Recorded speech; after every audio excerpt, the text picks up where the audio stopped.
Domino. Gamma dan yang lainnya berlari dan menghampiri Luna dan si kembar. Para pengawal langsung mengevakuasi tubuh Laura dan mengikatnya lalu membawanya masuk ke dalam gedung di mana Tommy, Jerry dan Sarah disekap dan diikat dengan penjagaan ketat. "Sayang, kamu baik-baik saja?" tanya Gamma sambil memeluk istrinya.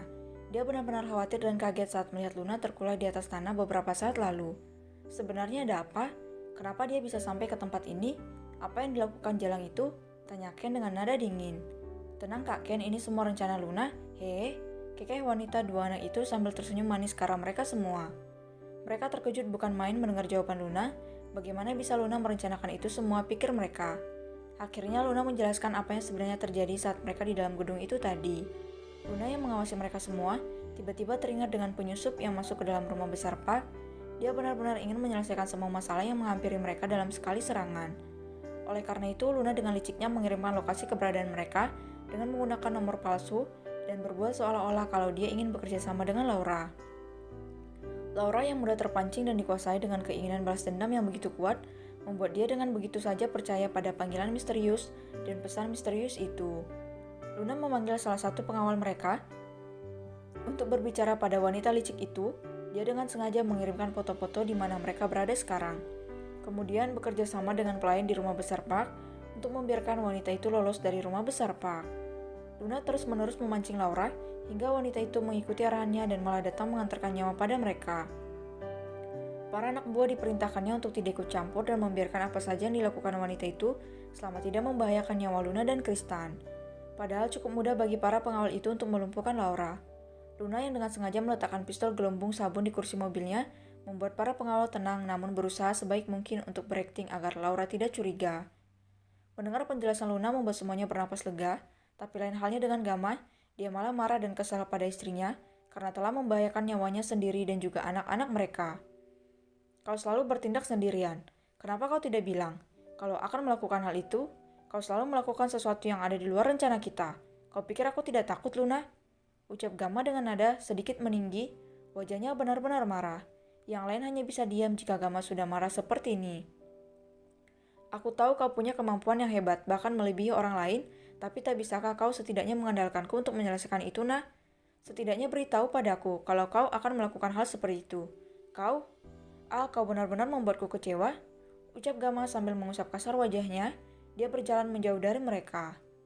"Gamma, tenang dulu, dia juga melakukan hal itu untuk membereskan semua masalah ini dengan cepat," ucap Ken yang membela adiknya. Luna hanya bisa diam dan menunduk. Dia tahu kalau risiko yang dia timbulkan memang sangat berbahaya, apalagi itu akan melibatkan nyawa mereka. "Enggak, Ken, aku nggak bisa terima kalau dia seenaknya. Apalagi melibatkan anak-anak. Tadi saja Kristo sudah berjuang di sana. Sekarang Kristen juga ikut dan dia malah membahayakan nyawanya. Aku sebagai seorang ayah dan suami merasa kecewa dan tidak berguna," ucap Gamma mengungkapkan kekecewaannya. Luna menunduk dan diam. Dia tahu dia salah karena memang itu cukup berisiko, tapi dia hanya tak ingin Laura terus-terusan meneror hidup mereka. Lebih baik jika mereka selesaikan masalah itu secepatnya. "Tapi Gam, dia juga nggak salah, dia hanya mempercepat pekerjaan kita," ucap Bima membela Luna. "Hai, kalian tidak akan mengerti. Kalian tidak akan tahu sakitnya kalau aku sampai kehilangan dia dan anak-anakku. Kalian pikir aku ini apa, ha? Kalau dia mati aku juga akan mati," teriak Gamma meluapkan kemarahannya.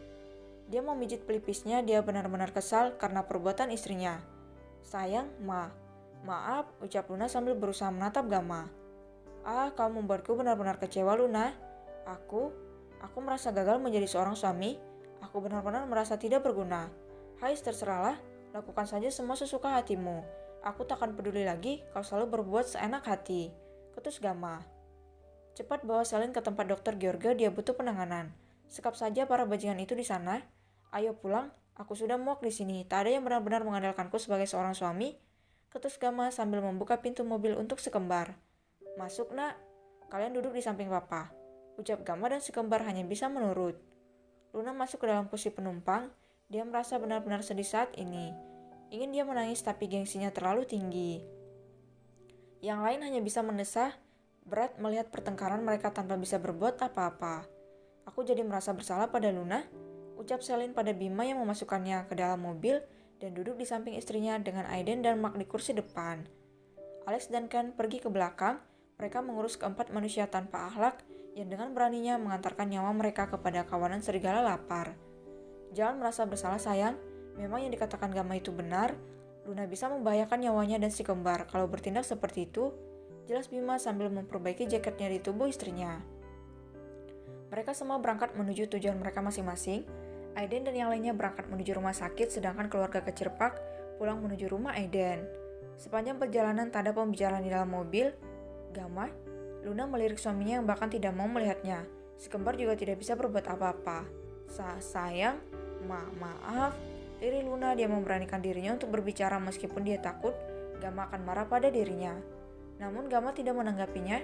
Dia bersikap sangat dingin, berbeda jauh dengan saat mereka pertama bertemu dulu. Gama, panggil Luna lagi sambil memainkan kuku-kukunya. Dia benar-benar tidak tahu harus berkata apapun lagi. Jika biasanya dia merasa tindakan yang dilakukannya benar, maka kali ini dia sadar dan tidak bisa membantah. Diamlah, aku sedang mengemudi, tak perlu berbicara denganku. Jawab Gama dengan suara ketus tanpa menoleh. Dek, Luna terkejut, ini kali pertama Gama bersikap seperti itu pada dirinya. Kekecewaan Gama sudah pada tingkat paling akut sepertinya. Tapi aku, lanjut Luna. Diamlah Luna, atau aku akan pergi dari sini sekarang, ucap Gama dengan menekankan kata-katanya. Hati Luna terasa sakit saat mendengar itu. Dia benar-benar tidak menyangka kalau apa yang dilakukannya justru akan membuat suaminya sakit hati dan kecewa. Tanpa sadar, air mata Luna mengalir dengan deras. Dia menahan isak tangisnya agar tidak terdengar kedua putra dan suaminya. Dadanya terasa sesak, ingin dia berteriak saat ini. Gamanya fokus ke jalanan, dia benar-benar memasang wajah kesal dan kecewa.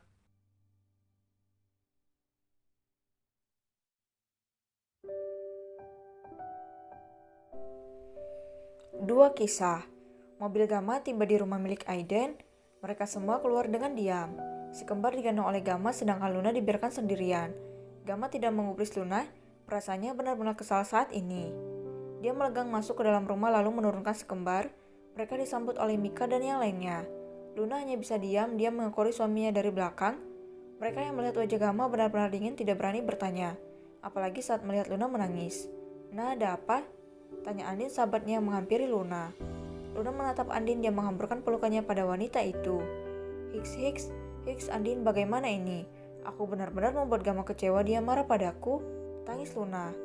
Gama mendengar itu semua, dia hanya diam dan memasang wajah kesal dan marah.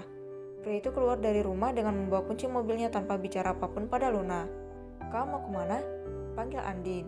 Mau cari angin, rumah ini terlalu sesak. Jawab Gama dengan nada ketus. Anak-anak ikut papa, cepat kita pergi. Ucap Gama memanggil kedua putranya. Tapi mama, ucap mereka berdua. Apa kalian juga mau buat papa kecewa? Apa tak ada satupun yang mempercayaku lagi? Ucap Gama yang sengaja menyindir Luna. Pergilah nak, ucap Luna yang masih menangis. Si kembar akhirnya menurut pada papanya. Mereka berjalan, Lela tidak rela meninggalkan mama mereka yang menangis di sana. Sesekali bahkan keduanya melirik arah Luna.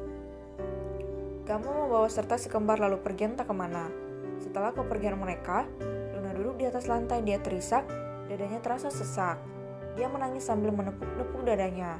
Kesedihan karena kesalahannya sendiri yang tidak membicarakan semuanya pada suaminya terlebih dahulu. Mereka semua merasa iba pada Luna. Andin mengajak wanita itu untuk duduk di ruang keluarga supaya setidaknya Luna bisa tenang. Luna terus saja menangis. Mika dan Andin mengusap punggung wanita itu. Sebenarnya ada apa dengan kalian? Tadi pagi masih baik-baik saja, kenapa sekarang kalian malah bertengkar? Ada apa? Sepertinya Gama sangat marah padamu, tanya Rose. Hiks, ini semua kesalahanku. Aku yang membuat dia kecewa pada aku menyakiti hatinya, aku yang salah. Tangis Luna yang jelas tahu apa kesalahannya pada suaminya. Tindakannya yang terlalu terburu-buru justru membuat Gama merasa sakit hati. Luna menjelaskan semuanya dengan berderai air mata. Dia benar-benar menyesali perbuatannya. Mereka yang mendengar itu juga sebenarnya ingin mengomeli wanita itu, tapi Luna sudah dimarahi habis-habisan oleh suaminya, sehingga mereka tak tega melihat Luna semakin menangis.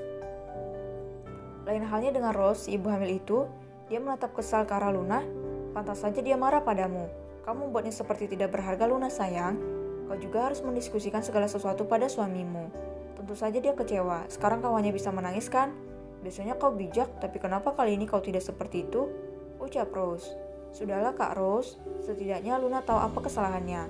Jangan memarahinya lagi, kasihan dia. Ucap Celine. Hiup Luna, kau bisa mengambil keputusan jika memang itu benar-benar diperlukan dan kalian dalam situasi gawat darurat. Tapi kau malah mengundang musuh untuk mengancam nyawamu dan anakmu. Gamma itu sangat mencintaimu, dia bisa gila kalau seandainya terjadi apa-apa dengan kalian berdua tadi, ucap Rose. Sekarang tenangkan dirimu. Jika Gamma pulang nanti, minta maaf padanya dan jangan ulangi kesalahan yang sama. Dia marah karena sayang padamu, bukan membencimu, dan wajar kalau dia kecewa, paham kan? Tambah Rose memberi pengertian pada Luna. Luna mengangguk pelan, dia mengusap air matanya yang masih saja mengalir. Benar apa kata-kata kakak iparnya. Gamma marah karena dia khawatir dan rasa sayangnya pada Luna dan si kembar. Jika sampai terjadi apa-apa, toh juga mereka yang rugi. Luna berjalan dengan lelai ke dalam kamarnya. Dia merasa benar-benar buruk. Dia merasa kalau dirinya terlalu egois sehingga menyakiti hati suaminya. Sementara itu di rumah sakit, Celine sudah diperiksa oleh Dr. George. Luka-lukanya juga sudah dibalut dan dia sekarang akan menjalani rawat inap sampai besok hari agar kondisinya pulih. Kalian pulanglah terlebih dahulu, mereka pasti mencari kalian. Gamma mungkin tidak di rumah sakit saat ini, kalian tahu kan kalau dia sudah kecewa seperti apa? Ucap Bima. Baiklah, kami pergi dulu, nanti akan kami bawakan baju ganti untuk kalian. Ucap Aiden yang dibalas anggukan kepala oleh Bima. Terima kasih semuanya, ucap Celine sambil menatap mereka. Kau keluarga kami, Celine, jadi jangan merasa canggung lagi dengan kami, ucap Mark yang dianggukan oleh Celine. Semoga kau cepat sembuh, ucap Aiden. Mereka pun berpamitan dan pergi pulang ke rumah Aiden. Di dalam ruangan perawatan, Bima terus menatap istrinya. Dia mengelus pipi Celine dengan lembut sedangkan tangan yang lain menggenggam tangan Celine. Terima kasih sudah bertahan sayang, ucap Bima dengan tatapan haru. Celine membalas tatapan pria yang telah membuatnya jatuh cinta itu. Apakah perkataanmu kalau kau mencintaiku itu benar? Pertanyaan itu keluar dari mulut Celine. Bima menatapnya sambil tersenyum dan mengangguk. Ya, aku mencintaimu. Kau telah berhasil membuatku jatuh cinta sejak kita menikah, ucap Bima sambil mengecup punggung tangan sang istrinya. Celine menatap Bima dengan penuh haru. Tapi kenapa kau tidak bilang? Tanya Celine. Aku ingin membuatmu jatuh cinta padaku. Dan asal kau tahu aku selalu takut dengan surat kontrak yang kau berikan padaku waktu itu. Makanya aku gak ikutan rencana awal kita. Tapi kau taunya malah terjadi kejadian seperti ini. Aku benar-benar khawatir, ucap Bima jujur. Jujur, aku benar-benar mencintaimu. Aku tak bisa melepaskanmu begitu saja, ucap Bima dengan mata berkaca-kaca. Celine menatap suaminya, dia mengusap lembut wajah tampan pria gondrong itu. Aku juga mencintaimu suamiku. Aku benar-benar takut tidak bisa melihatmu lagi. Aku takut kau akan meninggalkanku. Aku takut jari menyentuhku, aku benar-benar takut. Ucap Celine sambil menangis mengingat kejadian mengerikan tadi yang hampir merenggut kesuciannya. Bima memeluk Celine dengan erat. Dia juga sama khawatirnya entah apa yang akan dia lakukan jika hal itu sudah terjadi pada Celine. Kisah cinta Bima selalu saja tragis, tapi kali ini dia ingin memastikan kalau kisahnya dengan Celine akan berakhir bahagia. Cup, satu kecupan lembut mendarat di kening Celine. Jangan menangis. Mulai sekarang aku akan menjagamu dan surat kontrak itu berubah menjadi kontrak pernikahan seumur hidup. Tak akan ada yang memisahkan kita kecuali kematian, ucap Bima. Terima kasih banyak.